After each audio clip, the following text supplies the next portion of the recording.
ഇപ്പോൾ ചൂരൽമലയിൽ നിന്നും വിജിൻ കൂടി ചേരുന്നുണ്ട്. വിജിൻ, ഇന്നും തെരച്ചിൽ വ്യാപകമായി നടത്താനാണ് നീക്കം. 6ാം ദിവസമാണ്. പ്രത്യേകിച്ച് ഡ്രോണിന്റെ സഹായത്തോടെയും മറ്റു മേഖലയിൽ തെരച്ചിൽ നടത്തും.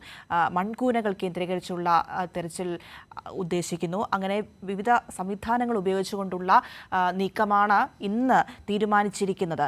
എങ്ങനെയാണ് അതിന്റെ കൂടുതൽ വിവരങ്ങൾ?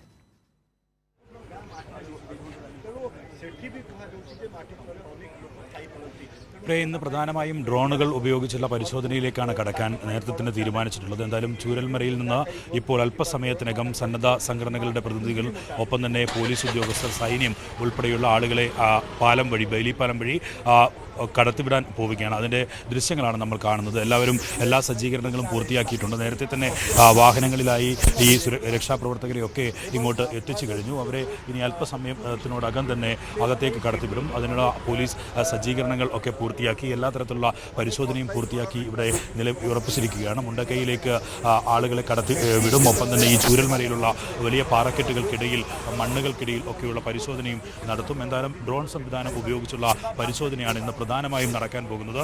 ഇന്നലെ തന്നെ ഡ്രോൺ ഉപയോഗിച്ചുള്ള പരിശോധനയിലേക്ക് കടക്കണമെന്ന് തീരുമാനിച്ചിരുന്നു. ഒപ്പം തന്നെ അത്തരത്തിൽ ഇന്ന് ഈ ഡ്രോണുകൾ കൂടി എത്തുന്നതോടുകൂടി ഈ പാറക്കെട്ടുകൾക്കിടയിലും മണ്ണിനിടയിലും ഒക്കെയുള്ള പരിശോധന, ജീവന്റെ ഏതെങ്കിലും അംശമുണ്ടോ, ഒപ്പം തന്നെ മനുഷ്യ ശരീരമോ ഏതെങ്കിലും തരത്തിലുള്ള ജീവികളുടെ ശരീരമോ ഉണ്ടോ എന്ന പരിശോധനയൊക്കെയാണ് നടത്താൻ പോകുന്നത്. അങ്ങനെ ഏതെങ്കിലും രീതിയിൽ ഡ്രോണിൻ്റെയോ അതുപോലെ തന്നെ ഈ റഡാറിൻ്റെയോ ഒക്കെ സഹായത്തോടെ അത്തരത്തിലുള്ള എന്തെങ്കിലും കണ്ടെത്തിയാൽ അവിടെ കൂടുതൽ പരിശോധന നടത്തുക, അവിടെ നിന്ന് കൂടുതൽ ആളുകളെ ലഭിക്കാനുള്ള സാധ്യതയുണ്ടെങ്കിൽ അത് കണ്ടെത്തുക, അവരെ പുറത്തെടുക്കുക, ആ രീതിയിലുള്ള പരിശോധനയാണ്. ഒപ്പം തന്നെ ഈ മുണ്ടക്കൈയിലെ നിലവിൽ തന്നെ ഏകദേശം മുണ്ടക്കൈയിലെ രക്ഷപ്പെടുത്താൻ ഉള്ള ആളുകളെയൊക്കെ രക്ഷപ്പെടുത്തി കഴിഞ്ഞു. ഇനിയും കൂടുതൽ തിരച്ചിലുകൾ എന്തായാലും നടത്തും. കോളനികൾ കേന്ദ്രീകരിച്ച്, അവിടെയുള്ള പ്രദേശങ്ങൾ കേന്ദ്രീകരിച്ച് ഒക്കെ ഉള്ള പരിശോധന നടത്തും. എന്തായാലും ആ പരിശോധന ഏകദേശം പൂർത്തിയായി എന്നാണ് സന്നദ്ധ സംഘടനാ പ്രതിനിധികളൊക്കെ നമ്മളോട് പറഞ്ഞത്. കാരണം ഇനി ഇപ്പോൾ മുണ്ടക്കൈയിൽ കൂടുതൽ ആളുകളെ നിലവിൽ കണ്ടെത്താനില്ല. അതുകൊണ്ട് തന്നെ മറ്റ് ഭാഗങ്ങളിലേക്ക്, ഈ ചാലി ഭാഗങ്ങളിലേക്കൊക്കെയുള്ള പരിശോധന നടത്തുക എന്ന അത്തരം തീരുമാനത്തിൻ്റെ ഭാഗമായിട്ടുള്ള ആ നടപടിയിലേക്കാണ് ഇന്ന് നടക്കാൻ പോകുന്നത്.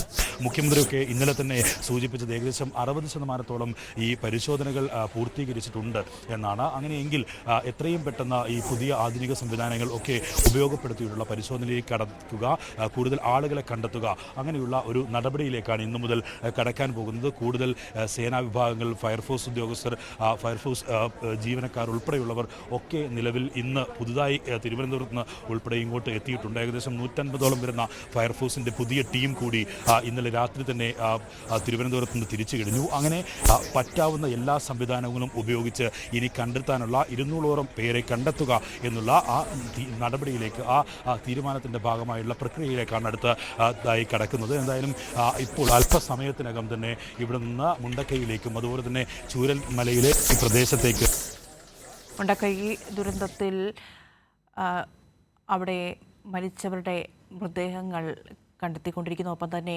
രക്ഷാപ്രവർത്തനവും തുടരുന്ന ഒരു സാഹചര്യമാണ് ഉള്ളത്. പ്രദേശത്ത് ഇന്നും തെരച്ചിൽ നടപടികൾ ഊർജിതമായി മുൻപോട്ട് കൊണ്ടുപോകാനുള്ള സന്നാഹങ്ങളുമായിട്ടാണ് സൈന്യം ഉള്ളത്. നമുക്ക് ദൃശ്യങ്ങൾ തത്സമയമാണ് കാണാൻ സാധിക്കുന്നത്. കൂടുതൽ സന്നദ്ധ സംഘടനകളിൽ നിന്നും ആളുകൾ എത്തുന്നു, രക്ഷാപ്രവർത്തകർ എത്തുന്നു. ഇന്ന് 6ാം ദിവസമാണ്. അതുകൊണ്ട് തന്നെ കൂടുതൽ ഊർജിതമായി, കൂടുതൽ ആളുകളെ ഉൾക്കൊള്ളിച്ചുകൊണ്ട് ഈ തെരച്ചിൽ നടപടികൾ മുൻപോട്ട് കൊണ്ടുപോകാനുള്ള നീക്കമാണ് നടത്തുന്നത്. പ്രത്യേക സംവിധാനങ്ങൾ ഉപയോഗിച്ചുകൊണ്ട് തന്നെ ഇന്നത്തെ ഈ തെരച്ചിൽ വ്യാപിപ്പിക്കാനുള്ള നീക്കത്തിലേക്ക് കടന്നിരിക്കുന്നു. മൺകൂനകൾ മറ്റും കേന്ദ്രീകരിച്ചുകൊണ്ടുള്ള തെരച്ചിൽ നടക്കും. ഡ്രോൺ സംവിധാനം ഉപയോഗിച്ചുകൊണ്ടും ഇന്ന് തെരച്ചിൽ നടത്താനാണ് ഉദ്ദേശിക്കുന്നത്. ഇന്നലെയും അതിനുള്ള ശ്രമങ്ങൾ ഉണ്ടായിരുന്നു. ഇപ്പോൾ എന്തായാലും കാലാവസ്ഥ അനുകൂലമായി നിൽക്കുന്നത് ഏറ്റവും പ്രധാനപ്പെട്ട ഒരു കാര്യം കൂടിയാണ്. രാവിലെ ചെറിയ രീതിയിൽ മഴ പെയ്തിട്ടുണ്ടായിരുന്നു എങ്കിൽ പോലും ഇപ്പോൾ കാലാവസ്ഥ അനുകൂലമായി ഉള്ളത് ഈ ദൗത്യത്തിന് ഗുണകരമാകും എന്ന് തന്നെ നമുക്ക് പ്രതീക്ഷിക്കാൻ പറ്റുന്ന ഒരു കാര്യം കൂടിയാണ്.